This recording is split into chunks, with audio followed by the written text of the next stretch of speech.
Hello everyone, welcome you all to Gnandeep's brand new series of lectures on letters to editor.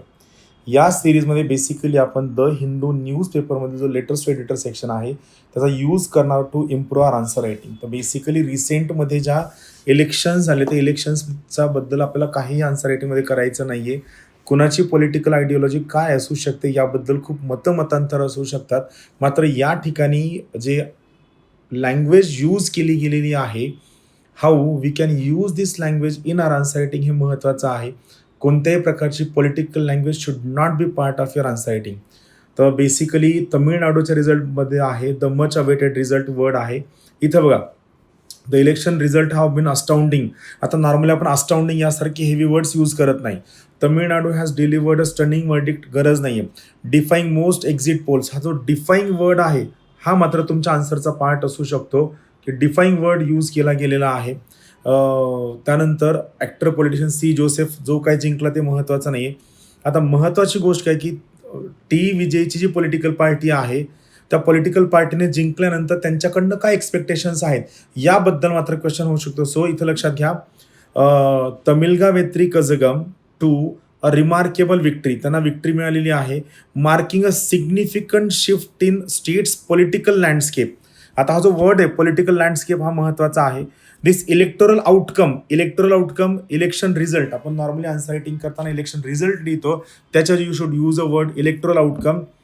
Reflects the electorate's desire for change, महत्त्वाचा आहे. Where there is willingness to embrace new leadership while the mandate. आता बघा, जेव्हा इलेक्शनचा result येतो आणि त्यात कोणाला तरी चांगलं रिझल्ट मिळतो then it is called as electoral mandate. While the mandate is decisive. Why it is decisive? कारण त्यांना मोर दॅन 100 सीट्स मिळालेल्या आहेत.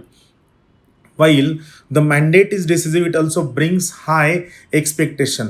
सो इथं लक्षात घ्या, तुम्हाला या ठिकाणी आन्सर रायटिंग करताना काही वर्ड्स यूज करायचे आहेत. आपल्याला असर्टेन चेक करायचं आहे Vijay's ability to turn campaign promises into tangible result. So हे फक्त यांनाच नाही, ते कोणत्याही ठिकाणच्या आन्सर रायटिंगला सुद्धा अप्लाय होऊ शकतं की कोणत्याही पॉलिटिकल पार्टीने कॅम्पेनिंगमध्ये जे वर्ड्स यूज केलेले आहेत ते वर्ड्स ती त्या पर्टिक्युलर ठिकाणी टँजिबल, आपल्याला सरळ सरळ समोरासमोर दिसणाऱ्या रिझल्टमध्ये रिफ्लेक्ट करू शकते काही आपल्या आन्सरमध्ये असायला हवं. त्याचबाबतचा सेकंड आणखीन एक आहे, for decades West Bengal has stood as a stark reminder of how. West बेंगालबद्दल यांनी म्हणताना काय म्हणलं की वेस्ट बेंगालमध्ये डिकेड्सपासून काय होतंय, तर how political violence can become इन्स्टिट्यूशनलाइज्ड.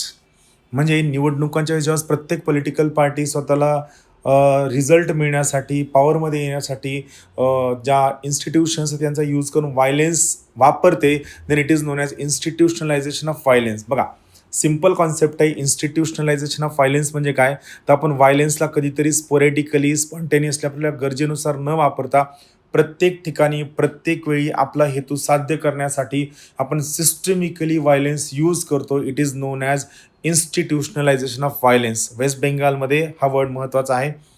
From the long years of Communist Party of India Marxist to the rule of the All India Trinamool Congress, governances म्हणजे governments have often operated under a shadow of intimidation. पहिला point, cadre dominance and systemic coercion.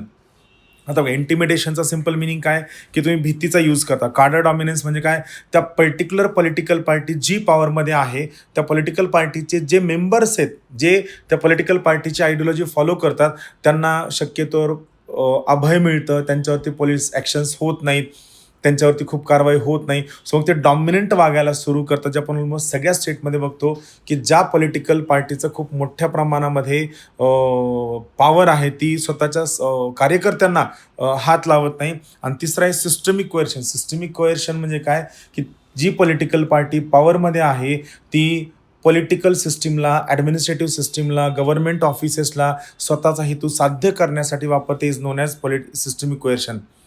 What has unfolded was not merely an electoral loss, it was public repudiation of political culture that many Bengalis had grown weary of. म्हणजे काय, तर political कल्चरला त्यांनी refuse केलेला आहे. आता हा जो word आहे political culture is part of your syllabus of political science as well as it is part of your syllabus of public administration optional. तर people are expecting a transformation in governance, ही line तुमच्या answer रायटिंगमध्ये असू शकते. One that ensures safety, dismantles entrenched corruption.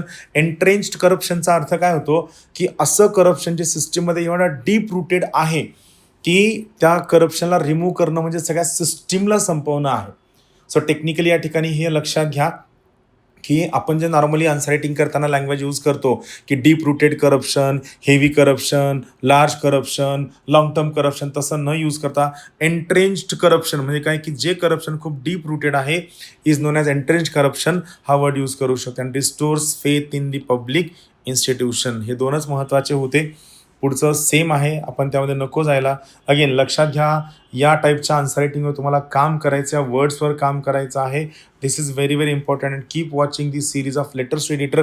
यामध्ये कोणत्याही पद्धतीने knowledge देण्याचा प्रयत्न नाही आहे. My main purpose is to help you build your answer writing and to get you a good quality of what we can say value addition. Thank you very much.